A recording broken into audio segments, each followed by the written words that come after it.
এখানে হান্নান যদি হয় ফরিদদার, তাহলে রামু হবে দোকানদার, আর রামু যদি হয় ফরিদদার, হান্নান হবে দোকানদার। এটাই ভারতবর্ষ। এই কালচার নিয়ে আমরা কাল ধরে চলে আসি। হঠাৎ উগ্র হিন্দুত্ববাদ দিয়ে আপনি মানুষের বিভাজন করে চলবে, মানুষের মধ্যে ভেদাভেদ তৈরি করবে। আমার পিতা ভাবে যে কবরস্থান, সেই কবরস্থানের কাগজ না দেখানোর কারণে আপনি বলবেন ওটা সম্পত্তি নয়, আপনি আদানি আম্বানিদের হাতে তুলে দেবেন। ভারতবর্ষের সুনাগরিকরা কখনোই মেনে নিতে পারে না। সেজন্য অল ইন্ডিয়া পার্সোনাল ল বোর্ড কলকাতায় সমাবেশ দেখেছে আগামী 26 তারিখ থেকে।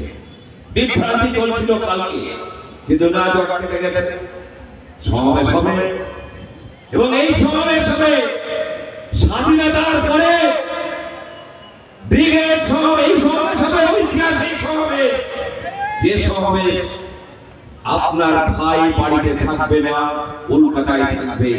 আপনার মা সুস্থ হলে অবশ্যই কলকাতায় থাকবে, আপনার বোন অবশ্যই কলকাতায় যাবে, আপনার ছেলেটা সেও কলকাতায় যাবে। নিজের দায়িত্ব নিয়ে যাবে, ইমানি দায়িত্ব নিয়ে যাবে, নিজের পিতামহের কবরস্থানে রক্ষার জন্য যাবে, এলাকার মসজিদ রক্ষার জন্য যাবে, এলাকার মাদ্রাসা রক্ষার জন্য যাবে। এটা আমাদের নৈতিক দায়িত্ব।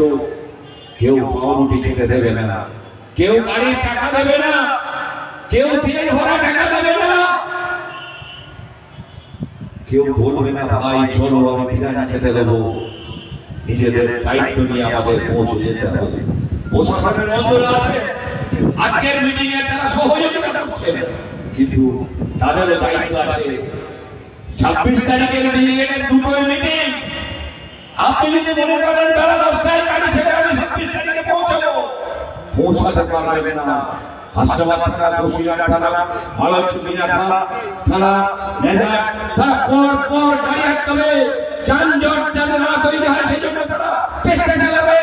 সেজন্য ভোরবেলা নিজের দায়িত্ব নিয়ে গাড়িগুলো ছেড়ে দেবে। প্রয়োজনে কলকাতায় কয়েক ঘন্টা বেশি সময় দেবেন। যারা ভোরবেলা যুবক ছেলেরা আছেন, তাদেরকে বলছি ভোরবেলায় যাওয়ার দরকার নেই। গভীর রাতে বেরিয়ে যাবেন, সকালের মধ্যে পৌঁছে যাবেন কলকাতায়। একটা